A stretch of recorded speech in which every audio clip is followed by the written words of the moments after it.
Je lève les mains à ce Voilà. retour. Alors, nous sommes en 2018. C'est toujours pas la Géoula. Non, je rigole, Chas Shalom. Ok, alors, Chag Sameach, on peut dire même Pessar Kacher. Ouais, Chag Sameach, je me mouille pas. Ils savent pas de quelle fête je parle. Non, non, on est proche de Pessar. Pessar Kacher et Sameach. Et justement, ce cours, il va être lié à la Voda de Pessar.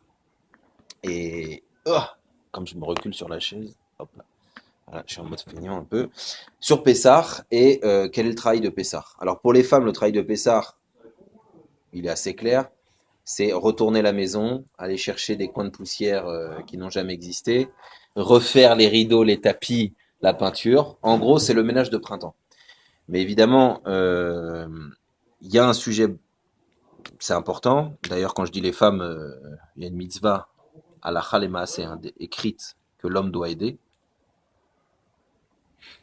Ça va, je prends pas de risque, je m'y prends 24 heures avant. Donc il vous reste pas grand chose. Ah, je savais pas, chérie. Et le Rav, il a dit, ok, mais avec plaisir, mais avec plaisir, avec plaisir. Il te reste plus rien à faire. Tu vois, maximum, tu dois sortir les matzot. Donc, en fait, ce qu'il y a d'extraordinaire dans Pessar, c'est que si tu dis à quelqu'un, qu'est-ce qu'il y a de spécial à Pessar, qu'est-ce qu'on fait à Pessar, il va te dire, ben, le Seder. Et en fait, c'est quelque chose d'exceptionnel. Parce que c'est peut-être la première fois dans l'année, dans la vie d'un juif, qu'il y aura un peu de Seder. Un peu d'ordre. Parce que Rob Asman, en général, chez un juif, c'est, vous avez compris, c'est on y va, on avance, on verra, y est tov. Et puis un jour, on te dit stop, stop, stop, stop. Écoute, tu veux progresser, tu veux sortir de ton quotidien, tu veux sortir au niveau de ton limoud, au niveau de ton comportement, au niveau de tes midotes, de tes sentiments, au niveau de ton caractère. Tu veux sortir un peu de justement les arbaamot, les angles de ta vie. C'est comme ça, lui il est comme ça, lui on peut pas lui parler. Tu veux sortir un peu de ça? D'abord arrête-toi, on va faire un peu de cèdre, on va faire un peu l'ordre. Pourquoi? Parce que le Yetzirara il est très fort. Le Yetzirara, hein, il te, il fait en sorte que tu sois caché par ton ego, ta vision des choses, ta compréhension des choses, ton vécu des choses, d'accord? La vision de ce que les gens ont de toi. Par exemple, tu rentres dans un endroit, tu as une kippa et des péotes. Alors ça y est, pour monsieur A, il y a dans son ordinateur une liste de trucs qui s'affiche. Ah, il est religieux, bah sûrement il travaille pas. Ben oui, bien sûr, il va me demander de l'argent.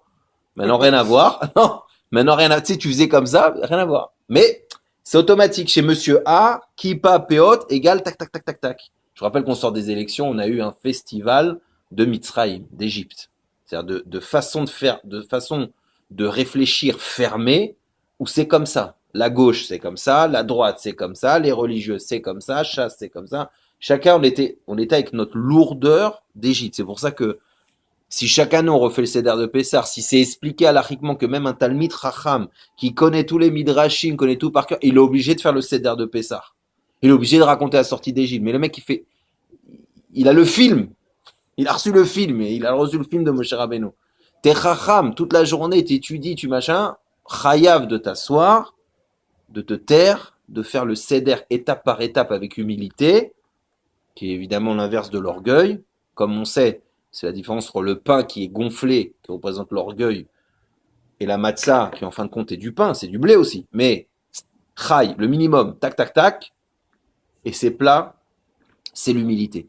Donc on t'oblige une fois dans l'année à te dire, tu sais quoi? Arrête, stop, fais une pause dans ton système. Il est bien, bon, au Hachem, il est top, ta tefila, il est bien, mais stop, arrête-toi 2 secondes, parce qu'il faut que tu sors d'Égypte.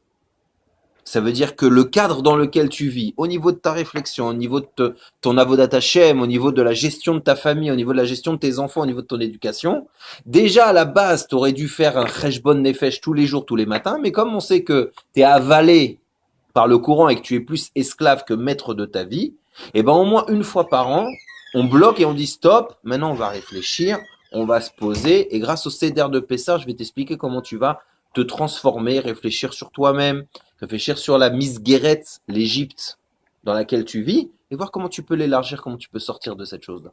au niveau, tous les niveaux, sentimental, au travail, etc., etc. Donc en gros, c'est le grand changement. Et d'abord, évidemment, donc maintenant, quand on a compris qu'est-ce qu'on doit faire à Pessah, et en fait, ça veut dire quoi sortir? Ça veut dire se remettre d'un état d'esclave à un état d'homme libre. On parle beaucoup de liberté dans le mois de Pessah. Mais c'est quoi libre? Libre, ça veut dire repenser les choses de manière à prendre des nouvelles décisions. Parce qu'aujourd'hui, on n'a pas une boule et une chaîne et on se fait fouetter. Donc, je suis pas esclave. Ah, je suis pas esclave, regarde. T'es sûr? T'es sûr? Ah, c'est vrai, t'as pas un paro qui te fouette.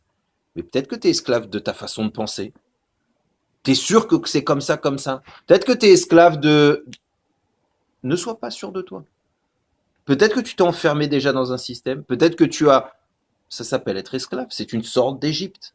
Donc on te dit chaque année, fais un peu le ménage, revois tes limites et surtout élargis, grandis, sors d'Égypte, sors de ce cadre. Fais. Et c'est pour ça que il y a, y a un rabbi qui dit, l'année, une fois, il y a, mon rabbi, il a raconté cette histoire, c'était marrant. Il y a quelqu'un qui allait voir un rabbi, c'est un mec un peu genre, oui, écoute, moi, j'ai décidé d'être Roser Biché là. Tu comprends, il y a des choses dans la Torah. Et le Rav, il le regarde et il lui dit, ouais, et alors? Genre, il dit, non, mais tu sais, non, je suis Roser Biché là, c'est une décision. Il dit, ouais, bah, et alors? Tu sais, genre, qu'est-ce qu'il y a? Qu'est-ce que tu... Oh, il était un peu, tu vois? Je croyais que le mec allait dire non, je t'en prie, ah, tu sais, l'arrêter avec les ongles, je t'en prie, reste avec nous dans le vrai chemin et tout. Je lui ai dit, mais je comprends pas, tu crois que t'as amené un chidouche dans le monde, t'as amené une nouveauté dans le monde, tu Roser Bichela. Roser Bichela, c'est-à-dire, je reviens sur une question, voilà, genre j'ai une question. Je lui ai dit, mais moi, la moitié de l'année de Tishré à Pessar, je suis Roser Bichouva, et de Pessar à Tishré, je suis Roser Bichela. Je me pose que des questions. Alors quoi, genre, t'as cru que t'allais me faire peur en me disant ça? Moi, je commence Pessah en me disant Manishtana, qu'est-ce qu'il y a de tellement différent? Qu'est-ce que je peux remettre en question? La Gemara, c'est que des questions. Qu'est-ce que t'allais croire? En me disant, je suis Roser Bichéla, enfin, ah, j'allais me sentir mal. Oh, ça y est, il va tomber dans les pommes. Mais moi aussi, je suis Roser Bichéla. Roser Bichéla, Roser Bichouva, Roser Bichéla. Et justement, pour sortir de mon Égypte, pour sortir de mon quotidien, la première chose que je fais, c'est Manishtana.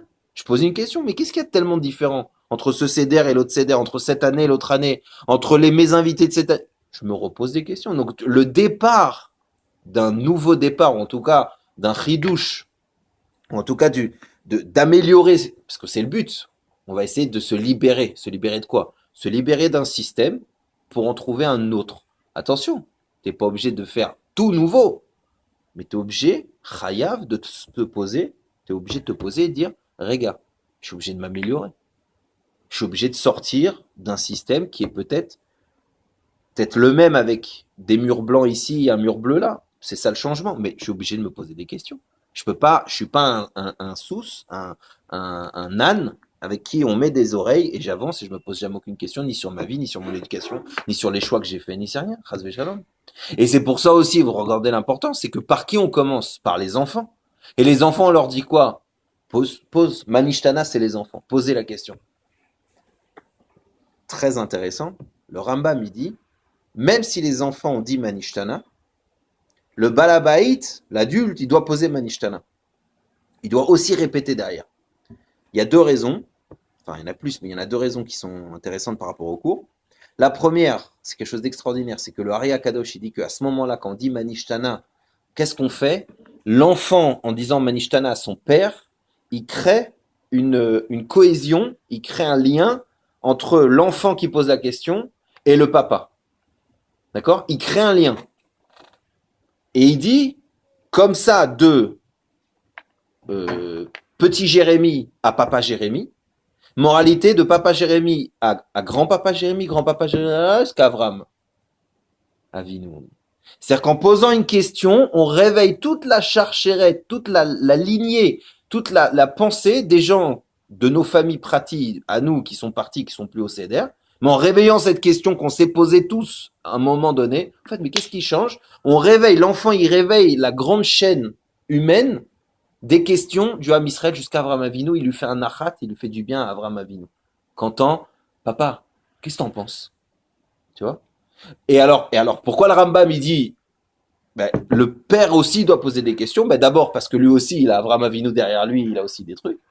Mais surtout parce que c'est quoi le but de la question? C'est de se remettre en question. C'est et il dit, quoi? Il y a que les enfants qui se remettent en question. Mais un bal tchouva, un bal, un choser tchouva et choser là, un juste, quelqu'un qui se remet tout le temps en question. La question chez nous, elle est chiyuvi, elle est bonne. Alors là, c'est hyper marrant parce que rien que sur ça, tu peux faire un cours d'1 heure. Toi, quand ton gosse, il vient te voir et il dit, papa, pourquoi t'as fait ça? Première question, première réponse, chut, tais-toi. Faut être honnête, tu comprends? Quand ton fils, il vient ou tes enfants, ils viennent avec une question, la première chose que tu leur fais, c'est dis, arrête de me prendre la tête. Arrête, c'est comme ça, un point qu'il y a. On a décidé d'aller comme ça. Ça veut dire que tu veux le tuer, le gosse. Tu veux que ce soit un esclave. Et quand un jour, il va prendre une voie qui n'est pas la tienne, et que tu vas lui dire, mais je comprends pas, réfléchis. Il va dire, papa, j'ai pas appris à réfléchir. Grâce à toi.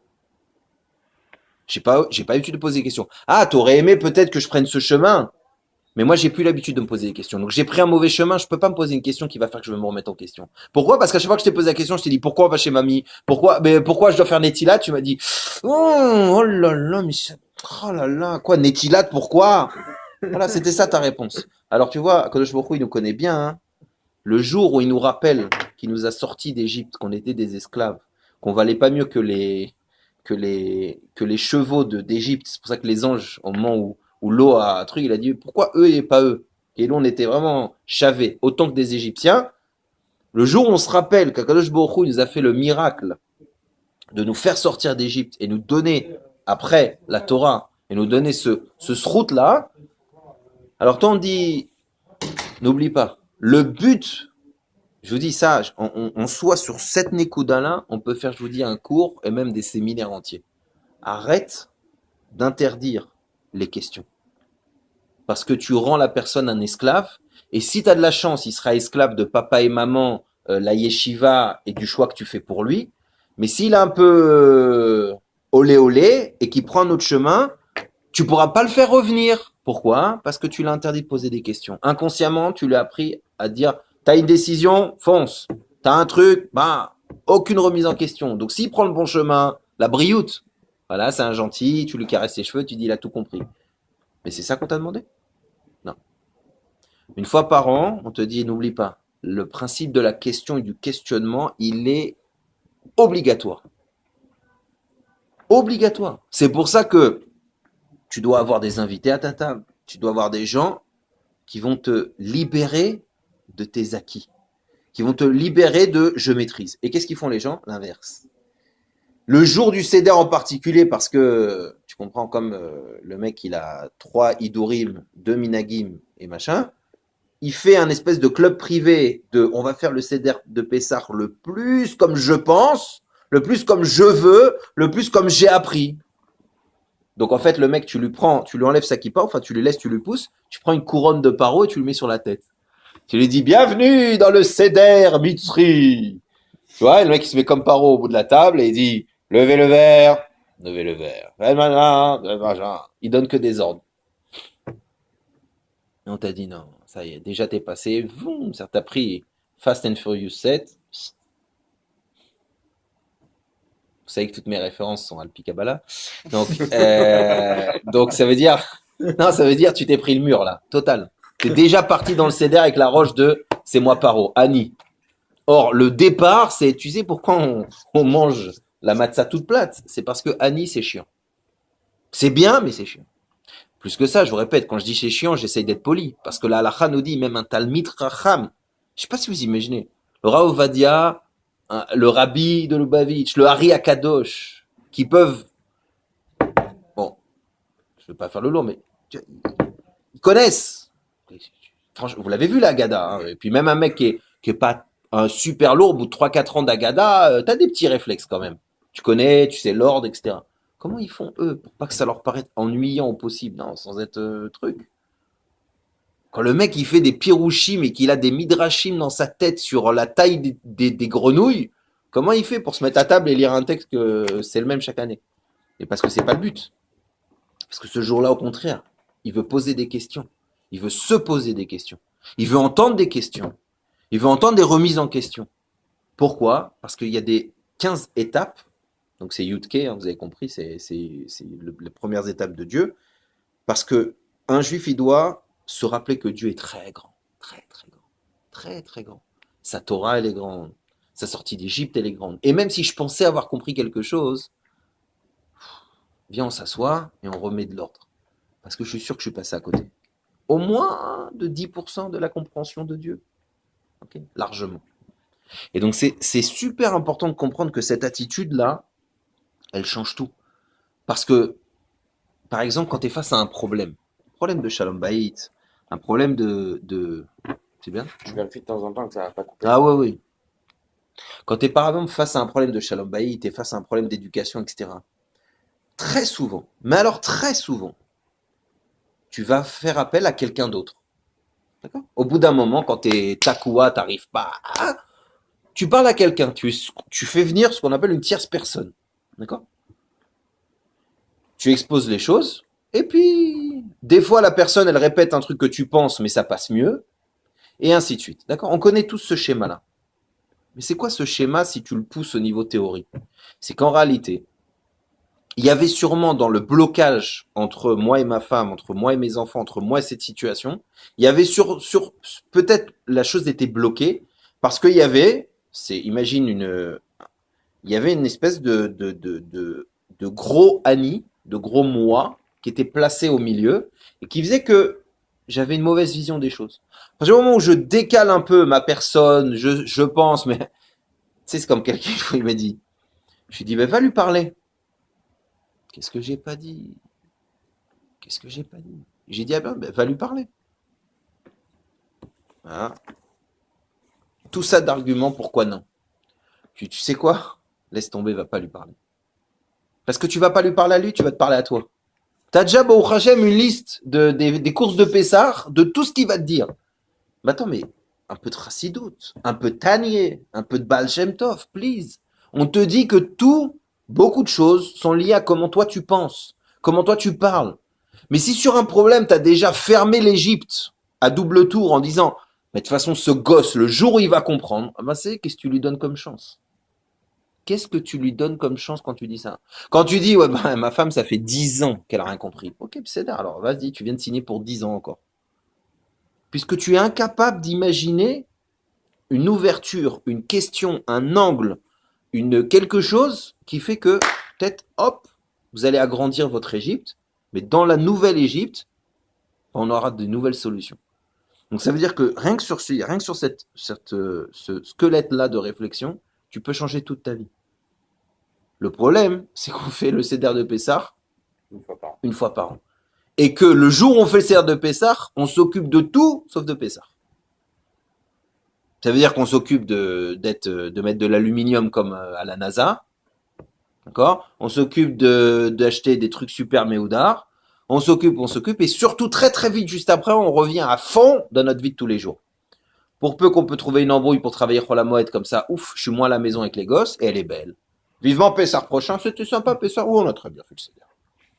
Et t'as toujours les mêmes problèmes, Baruch Hashem. Et les mêmes prises de tête avec ta femme, Baruch Hashem. Donc t'es marié qui avec Paro? T'as fait un Seder de Pessar? Non. T'es sorti d'Égypte? Non. T'as fait des gris-gris.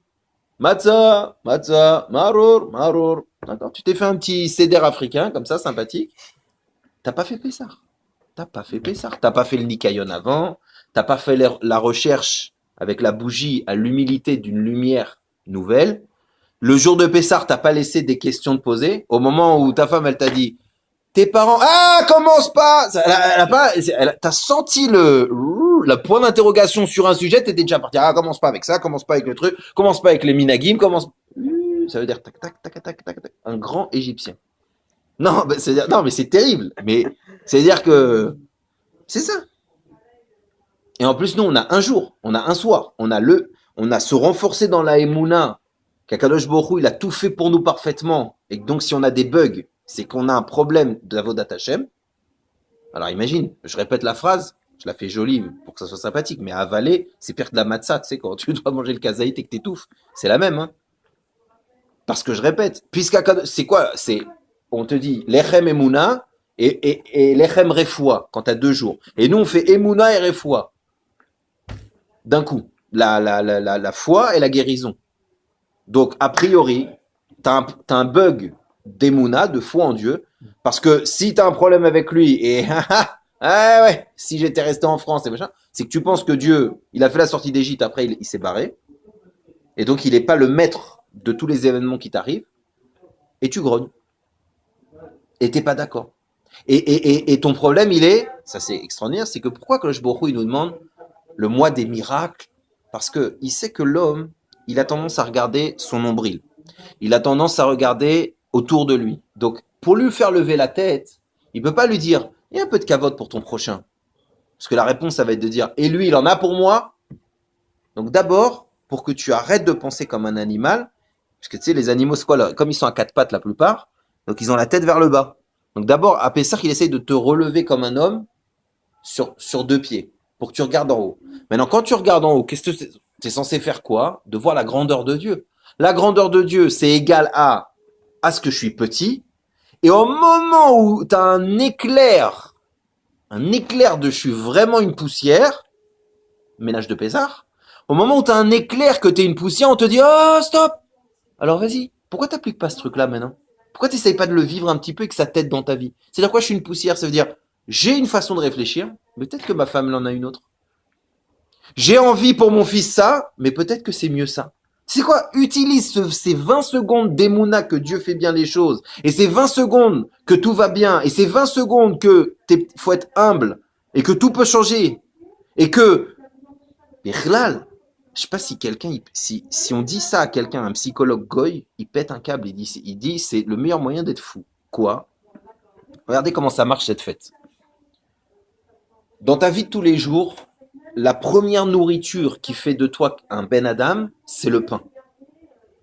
C'est le pain, c'est la nourriture essentielle. Il y a l'eau, mais il y a le pain. D'accord? Donc le pain, c'est la nourriture de l'homme. C'est la nourriture essentielle. Ce qui fait qu'il vit. D'accord? Toutes les séoudotes, séoudat mitzvah, c'est sur le pain. Donc c'est le truc qui fait de toi un homme. À 3 ans, tu commences à manger du pain, tu commences à être baldat, etc. Donc le truc qui paraît être l'essentiel de ta vie, comme une respiration, à un moment donné, on dit stop. Tantaran. Non, j'ai déjà pris, mais s'il y a un verre d'eau, je suis top de chez top. Que Dieu te bénisse. Donc regarde le truc de fou. Regarde la révolution juive. Le Pessar juif. Un truc qui est tellement essentiel comme ton os, ta peau, ta respiration, le pain. Tout d'un coup, on te dit stop, rétro Satanas, t'en manges tes chayav karet. Quoi? Qu'est-ce que c'est que ce truc? Quoi? Mais on te dit, tu sais, si tu t'étonnes, c'est pour ça qu'on l'a lié à un événement qui est tellement important et qui est tellement le tout départ du départ. Parce que si on avait décalé Pessar de quelques mois, que tu avais déjà reçu la Torah, tu aurais dit, ouais, mais c'est une marloquette. C'est une marloquette, Pessar. Donc on a préféré te faire Pessar quand tu étais rien, un esclave, en train de te faire fouetter, et que Dieu il t'a sorti et il a fait de toi un peuple, et avant qu'il te donne sa loi, parce que sinon tu aurais toujours remis en question quelque chose. Tu dit, mais enfin bon, ça veut dire quoi? Ça veut dire que c'est bizarre comme fait. Ce qui est essentiel un jour, le lendemain, il peut devenir ton pire des poisons. C'est facile quand c'est du pain et du chametz, ouais, la matzah, machin, on a pris l'habitude, mais réfléchis au niveau du concept. Ça veut dire que un jour, quelque chose qui te paraît être le fondement de ta vie peut être le pire des ennemis de ta vie. T'es prêt à faire ça? Alors, théoriquement, on te le fait passer à travers le pain, à travers le passage du pain à la matzah, mais regarde comme c'est fort. C'est qu'après, à Shavuot, alors à Pessar Sheni, tu manges les deux, et à Shavuot, Dafka, on te dit de manger du pain. Donc tu comprends bien que dans tout ce passage pain, matzah, il y a une remise en question de te dire, sois humble face à Dieu, et sois humble face aux hommes. Regarde, Moshe Rabbeinu, c'est THE acteur. C'est le Michael Jackson, donne-moi un bon acteur en ce moment. D'accord, le Statham de l'action, d'accord. C'est-à-dire que Moshe Rabbeinu, c'est THE. Trouve-moi Moshe Rabbeinu dans la Haggadah. On ne trouve pas. Rien. C'est horrible. Non, c'est juif. Ça veut dire que Zéro. Il n'est pas mentionné du tout Rien. dans la Gada. Afilo Beastara. Moshe, voilà, on l'a récupéré. Stam, ouais, voilà, l'histoire, mais Oui, oui, il rien. a Enfin, pas... C'est HM le... ouais, Je comprends pas. mais pourquoi? Parce que comme on doit te faire sortir de toi ton orgueil, et on sait très bien que même avec Moshe Rabbeinu, on l'a vu, quand on connaît, autour de la Gada, on connaît les afters, les séries qui ont été faites autour. On les connaît, les histoires. Moshe Rabbeinu, le premier qui s'est pris dans la tronche, c'est Moshe. Moshe, pourquoi t'as dit ça? Et c'est, donc Akadosh Baruch Hu, comme il nous connaît qu'avec les hommes, on a du mal, donc il dit, t'es face à moi maintenant, calme-toi, sois humble, remets-toi en question. Même si t'es Moshe Rabbeinu, tu fais la Gada de Bessar. Même si t'es le Rabbi Lubavitch, tu fais la Gada de Bessar. Même si t'es Rabbi Nachman, tu fais la Gada. Même si tu t'assois, tu remets en place ta vie, tu te reposes des questions sur chaque chose. Et tu acceptes qu'on te pose des questions sur ton système. Et tu acceptes qu'on te remet en question. Et tu acceptes d'embrasser Dylan en direct. C'est très familial. Surtout du Rabbi Nachman, on va. Tu vois, dès que t'es arrivé, t'as vu comment... Donc ça veut dire que tu acceptes ça. Sinon, tu fais pas Pessar. Je te répète, tu fais, tu manges de la matzah, c'est moins bon, tu digères moins bien, ok. Mais c'est tout. C'est pas Pessar ça. Pessar, c'est être capable de commencer ta vie en disant ah bon? C'est possible? Ah ouais, tiens, bonne question. Ah tiens, voilà, Manishtan, qu'est-ce qui chaud? Donc ça c'est un. Donc maintenant, qu'est-ce que ça veut dire? Maintenant qu'on a compris que Pessar, c'est un changement. Pessar, c'est un mouvement. Pessar, tu dois te libérer. Tu dois te libérer de tes angoisses, tu dois te libérer de tes problèmes, tu dois te libérer de tes guerres, tu dois te libérer de tes mauvaises relations, tu dois te libérer de tes bonnes relations. Tu sais quoi, se libérer de bonnes relations? Ça veut dire, tu vois, tu as refait tout ton appart. Refais la tête de ta femme. Non. Je reprécise le texte. C'est-à-dire, refais la vision que tu as de ta femme, de tes parents. Refais, mets un petit coup de frais. Petit coup d'alu. Un petit coup d'alu, ouais. Non, tu sais, se mettre des alus sur les cheveux. Non, mais c'est-à-dire, refais un petit coup de frais. Refais un petit coup de frais dans ça. Arrête de foncer tête baissée en disant, ouais, je connais. Parce que je vous rappelle que une des fautes qui est liée le plus à la sortie d'Égypte, c'est le veau d'or. C'est-à-dire, je fonce dans le tas. Arrête. Pose-toi une question. Je vous dis, on commence par dire, oh papa, pourquoi on fait ça? Mais, please, venez, on se marre 5 minutes sur notre attachement à Paro et à quel point on est plus égyptien que juif. Sérieusement, vous avez déjà vu dans une maison quand il y a un gosse qui pose une question à son père? Surtout sur sur les Ashkénazes, ils se parlent pas. Je rigole.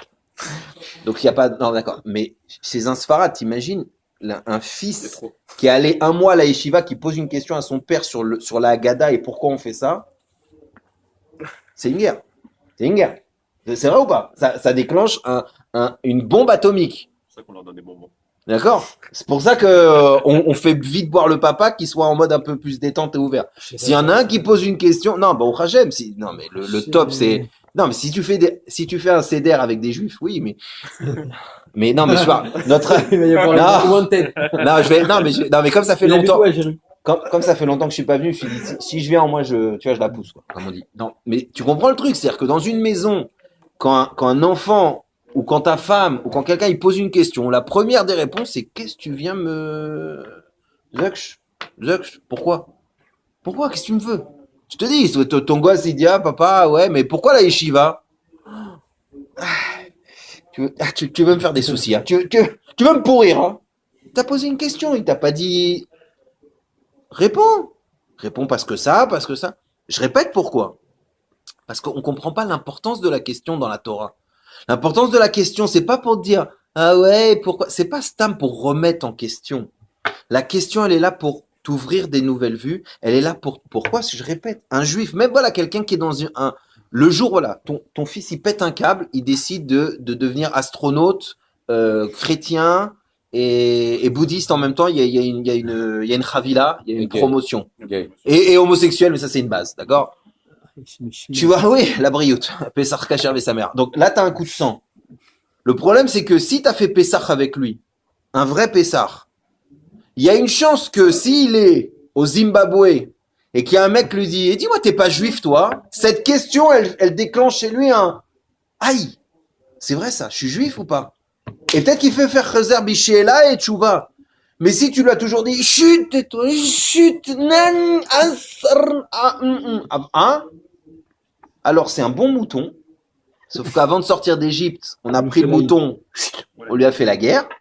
C'est un bon mouton. Alors je te répète, si c'est un gentil et que tu l'as bnébrakisé ou tu l'as chabitisé, que chacun sa méthode pour essayer de bien le coincer et que lui c'est pas un mec très rebelle, tu sais, c'est le maximum de rebelle, c'est dire ça va papa, j'arrive, tu vois, bon, t'as de la chance, tu vois, t'as de la chance. Mais s'il est un peu bouillant, un peu Breslem, un peu Habadnik, tu sais, ils ont envie de dire ouais alors, tu vois, ils ont un peu du peps les mecs. Il va faire quoi? Il va faire quoi? Si t'as l'habitude qu'il se pose des questions. Il arrivera au Emet. Il arrivera au Emet, t'inquiète pas. Toute la Torah, c'est des questions sur des questions, un Chacham sur un autre Chacham, Hillel Veshamay. Pourquoi Hillel, il est le chef de ça? Parce que Hillel, c'est le premier à avoir accepté le combat avec Shammai. C'est le premier. C'est pour ça qu'on fait le sandwich. Pourquoi tout d'un coup? Ah ouais, enfin, alors déjà, tu vois? Pourquoi? Parce que dans le Seder, il y avait le côté Matzah, ok, 1, 2, 3. Et puis d'un coup, Hillel arrive, il dit, hop, tous ensemble, on y va. Et ça me fait rire parce que pour réussir à parfaire shrouya avec tu trempes et tu machin, là faut avoir fait 10 ans de chirurgie plastique. C'est qui m'est impossible, d'accord? Parce que tu mets le recette, tu mets la salade, tu mets machin et pourquoi? Parce qu'il veut dire, tu sais, tes minagim, tes trucs, c'est sympa. D'ailleurs, fais gaffe, minagim, c'est au-dessus de Guéhinom aussi, même lettre. Donc, ça veut dire quoi? C'est sympathique si ça te fait grandir, si ça te fait aimer les autres. C'est juste pour être le paro de chez toi en disant chez nous, on mange pas le riz. Ouais. Et alors? Surtout, Jérém, si t'es Chez autorisé, nous, non mais, c'est autorisé. mais non seulement ça a été autorisé, mais en plus, on s'en fout. Ça veut dire que c'est hyper intéressant, mais c'est pas ça le judaïsme. Ce n'est pas ça.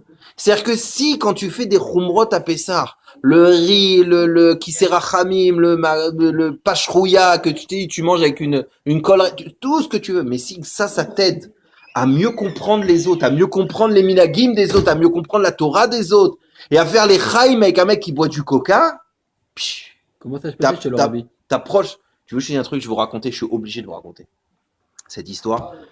Il y avait le Yud Aleph Nissan, c'était l'anniversaire du rabbi, et mon Rav, on était en Formingen, il nous a raconté une histoire. Ah ouais. Il nous a raconté une histoire, je pleurais de rire. Je pleurais de rire, et je vous la raconte, je suis obligé.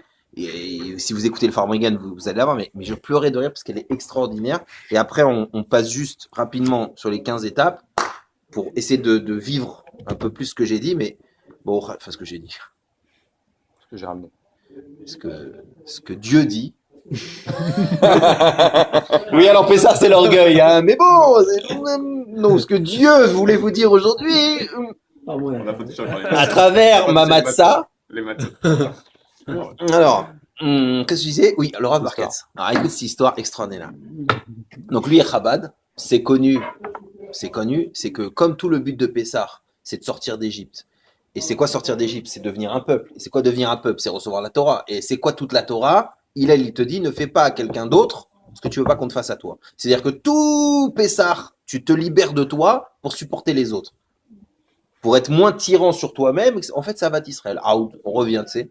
Les gens, ils croient que Avat Israël, c'est genre, tu sais, c'est un... Comme on peut plus écouter Michael Jackson, alors on se dit, we are the world, we are Avat Israel. Non, c'est toute la Torah Kula. C'est-à-dire toutes les fêtes, il y a un peu d'Avat Israël là-dedans. Par exemple, à Pessah, on te teste sur ton Avat Israël de l'argent. C'est Rabbi Nachman qui dit ça. De teste sur le mammon. Pourquoi? Parce que chaque fête, elle est liée à Kiso, Kaso, Koso, à un travail sur toi. Le truc de Pessah, c'est l'argent. Pourquoi? D'abord parce que les matzot, ça coûte une thune. Non, mais non, parce qu'en réalité, à Pessah, tu es censé t'éloigner un peu de la grossièreté du monde, d'accord? Mais pourquoi faire? Pour dire, attends, mais ça racole. C'est la fête où on me demande de faire quoi? D'ouvrir ma porte, que tout le monde qui n'a pas au manger, il mange chez moi, etc., etc. Et les gens, qu'est-ce qu'ils font? Ils ferment leurs portes tout petit, surtout si Chas Shalom dans l'assemblée, il y en a un qui n'a pas l'air religieux, qui va me pourrir ma matzah ou qui va me faire tomber un truc ou qui risque de venir avec une bouteille qui est pas dans ma cache-route, machin. Donc en gros, il reste dans sa petite Égypte où je t'ai dit, si ce mec-là, tu lui mets un casque de paro de pourri, tu essaies de voir s'il reste un serpent comme ça, tu lui mets pendant le seder. Donc tout le Inyan, c'est d'ouvrir. Et en fait, le Rabbi Nachman il dit c'est le test de la Parnassa.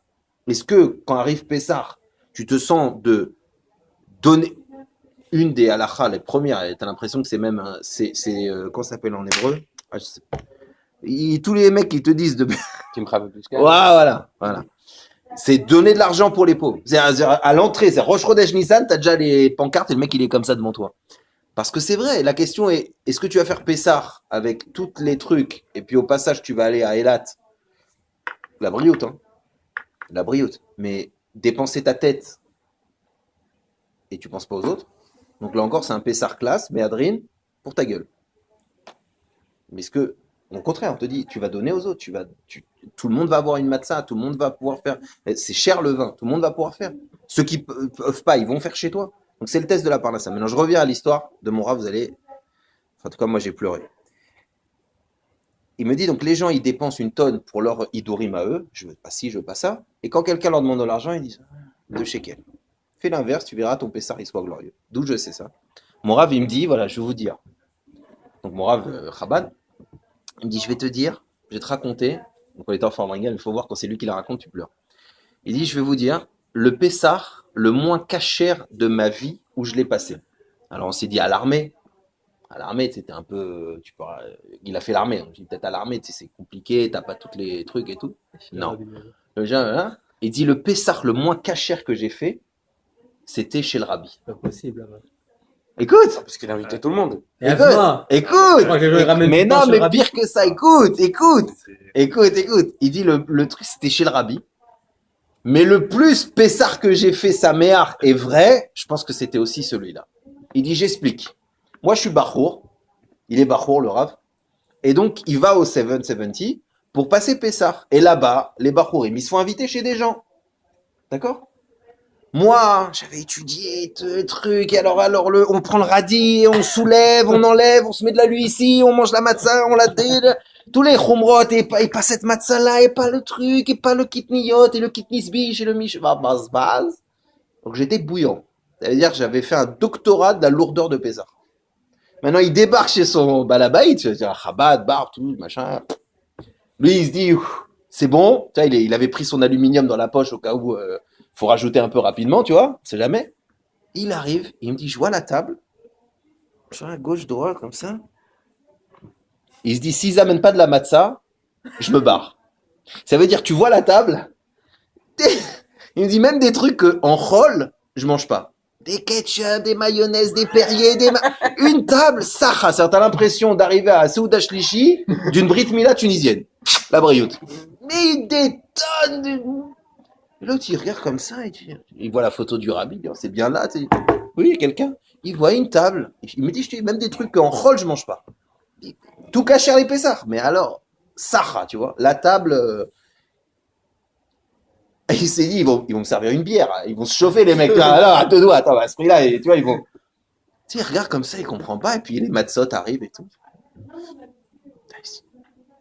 C'est Matzah Shmora, il était mal, tu vois. Il comprend pas. Bon. Et. Écoute bien, je te la pousse, mais c'est la vraie histoire. Et il me dit, tout à coup, je regarde, la porte ouverte, et il me dit, et au fur et à mesure, il y a des gens qui arrivent. Il m'a dit, c'est simple. Quand j'ai regardé pendant un moment, parce qu'après ça a commencé, ambiance, cédère, machin et tout. Et il dit, j'ai regardé autour de moi, et en fait, je me suis rendu compte qu'à la table du mec, il y avait les 10 plaies. Il y avait kinim, grenouille, c'est-à-dire qu'il y avait tous les oufs, mais tous les oufs et tous les gens, même des goïms, la guerre. Le mec, il rentre, il prend, il s'en va. Il m'a dit, je regarde autour de moi, j'ai l'impression qu'il y avait les 10 macotes, tu vois, les 10 plaies à table. Tellement que c'était la foire, tout le monde, la veuve, l'orphelin, la grand-mère de l'orphelin, une guerre, le truc, d'accord? Ok. Et Pessar sa mère, et ça mange, et ça machin, et tu connais les gens, quand ils sont pas chez eux, déjà quand ils sont chez eux, ils font le balagam, quand ils sont pas chez eux, c'est la brioche. Ils te trempent le truc, ils t'envoient... La guerre. Et l'autre, il était comme ça.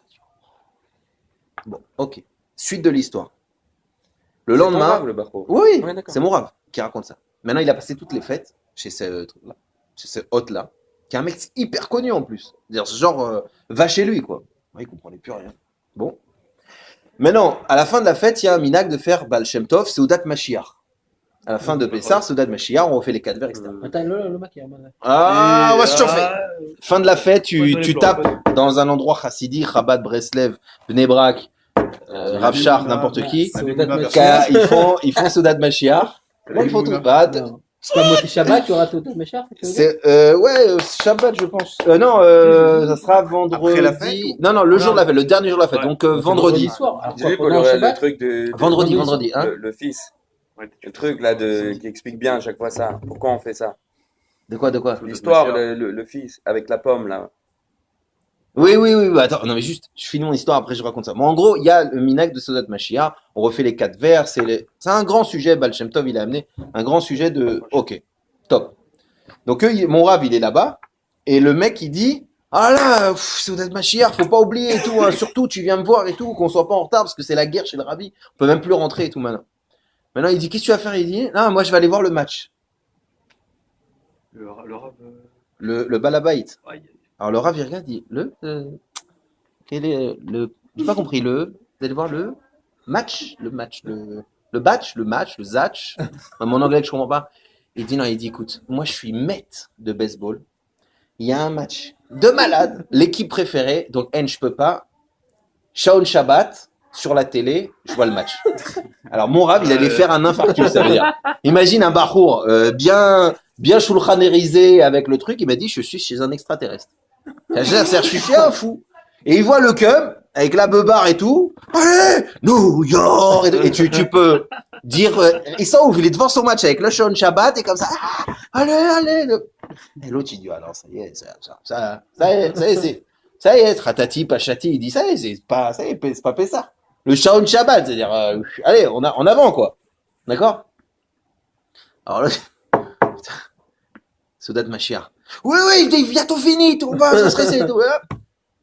Le match est fini, vite, on va être en retard chez le Rebbe, Seudat Mashiach. Le mec, il part comme un truc, il attrape mon Rav. Allez, on arrive et tout. Maintenant, ils arrivent, ils rentrent et ils se scotchent sur le côté. Impossible de passer, machin, il y avait déjà un truc. Et le Rabbi, Seudat Mashiach, machin. Donc c'était Yom Tov, vous avez compris, Black Shaon Shabbat. Mon Rav, je te dis, il m'a dit, j'étais vert. Je dis, mais c'est quoi? C'est un truc que j'avais entendu des vieilles familles tunisiennes quand il y avait un match du mondial le Shabbat, tu vois, mais pas chez un chassid hyper connu du Rebbe quand même, tu vois. Ah, c'est pas... Non, mais Oui. non, parce que j'étais responsable à l'époque de bien régler l'heure. Je sais ce que c'est un tafkid en soi, de responsabilité extraordinaire. Donc, non, parce que j'ai toujours été plus religieux que tout le monde. Donc ça arrive comme ça, et il dit, mais c'est pas possible ces trucs. Et maintenant, le Rav, il me dit, écoute bien, le Farmangan, il commence, Mashiach, machin et tout. Et maintenant, eux, ils étaient complètement sur le côté. Et le Rabbi, à un moment donné, il est comme ça, donc il parle, il fait la sichat comme d'habitude. À la fin, il fait le lechaim, commence les 4 kosot, tu vois, de dire aux gens de faire les 4 kosot. Et d'un coup, il voit le Rabbi, truc rien à voir, incompréhensible, il fait comme ça. Genre, il se penche sur sa table, mais presque à se mettre la chemise dans le verre, comme ça. Se penche complètement comme ça, et il regarde dans leur direction. Le Rabbi, qu'est-ce qu'il fait? Comme ça, il se penche. Il voit le balabaït, le responsable de où il était, il le voit, et tu vois le Rabbi, il lui fait un sourire, mais un sourire genre Mashiach, tu vois. C'est marrant d'ailleurs. Il fait comme ça. Il fait un sourire de fou, tu sais, genre comme ça. Et il lui fait comme ça. Genre, t'as fait les chaim. Tu sais quoi? Le Rav, il m'a dit, il a fait 3 ou 4 fois pendant le Farbringen, de se pencher comme ça pour le regarder à lui faire un grand sourire et lui dire, tu bois? Et le Rav, il a dit, purée, quel teubé, mais qu'est-ce que je suis bête. Il a dit, ça m'est tombé dessus. Il m'a dit, quand j'ai vu le Rabbi avec quelle simcha, avec quelle joie il voyait ce mec-là. Pourquoi? Parce que ce mec-là, peut-être qu'il était très mahmir ou pas mahmir, mais il avait un Avat Israël, un vrai, pas un mytho, pas un vrai, sa maison, elle était ouverte 24 heures sur 24, tout Pessar, celui qui fait caca chez lui, celui qui mange de la matzah rouge, de la matzah verte, celui qui a faim, celui qui mélange, tout le monde chez lui. Quoi qu'il arrive, il n'y a pas un mec qui rentre pas chez lui et qui mange pas. Comme ça, dans l'année, tout le monde savait, tu veux manger quelque part, tu es à la Panim, tu tapes à cette porte, de toute façon, il n'y a pas de porte, c'est ouvert, tu vas chez lui, tu trouveras à manger à n'importe quelle heure, n'importe où. Tu veux dormir, Ça... Donc le rabbi, il le voit, il dit, ce mec-là, il est déjà prêt pour la Géoula. T'inquiète pas, pour la télé, je prends sur moi. Mais par contre, la moitié des gens, ils ont les khumrot, mais ils sont fâchés avec leur grand-mère. Ils parlent pas à leur sœur. Ils veulent se marier, mais bon, leur femme, elle est déjà un peu dorag, et voilà.